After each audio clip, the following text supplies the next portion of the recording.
Dealing with epidemic of suicide. Social media fabricated for you and I. Generational curses looking to ruin lives. I'm just turning up the volume so you inspired. Black America shoot each other, we bury us. And then we turn around and wonder why they scared of us. It takes a whole village just to raise a child. But the position of father seems vacant now. It's only one enemy and he's in the mirror. Go speak what you wanna be in the air. And if it goes left, don't be sour from it. Shake the world when you turning up the volume of it. Word. Dear Jonathan, I am so sorry. I really love you.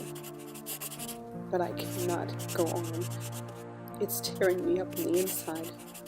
I hope you can forgive me. Best wishes to you and the kids. Your wife.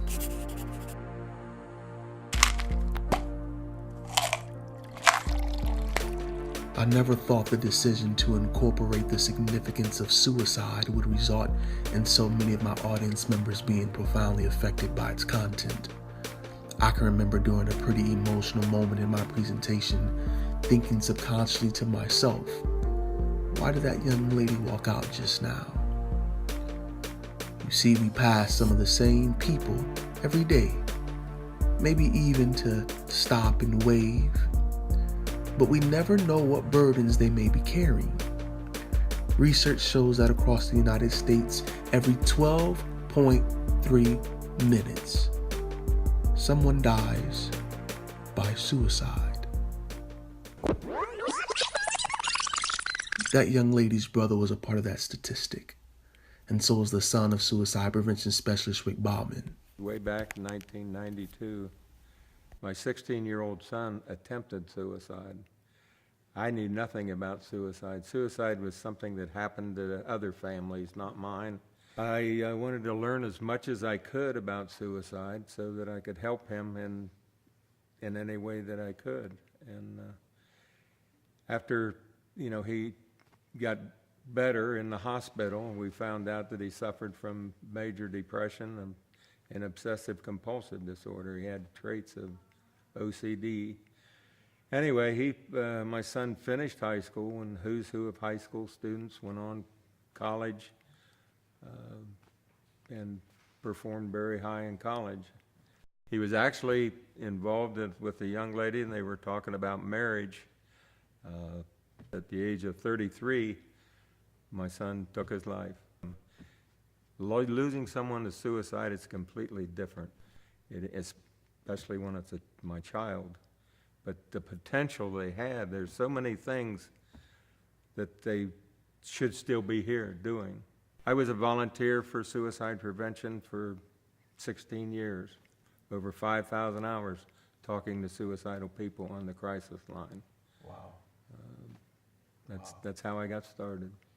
And so, in your experience and being on that crisis line there and having so many different callers, you probably can speak to some of the signs or is there something that family members or friends or people close can look for that may definitely trigger, some type of insight? There's definitely, I saw all the signs that my son showed when back, but I didn't understand them and know them at the time. Big mood changes and withdrawal away from, he was very popular in school, and just all of a sudden he wasn't. He withdrew and didn't want to participate, and that's definite traits of depression. You've heard of the bipolar situation. Mm-hmm. Okay. Mm-hmm. That's what bipolar means, the North Pole and the South Pole. Yeah. They have manic episodes where some of the most brilliant people in history were bipolar. Because in a manic state, they can outthink anybody. Just in general, can you speak to the statistics?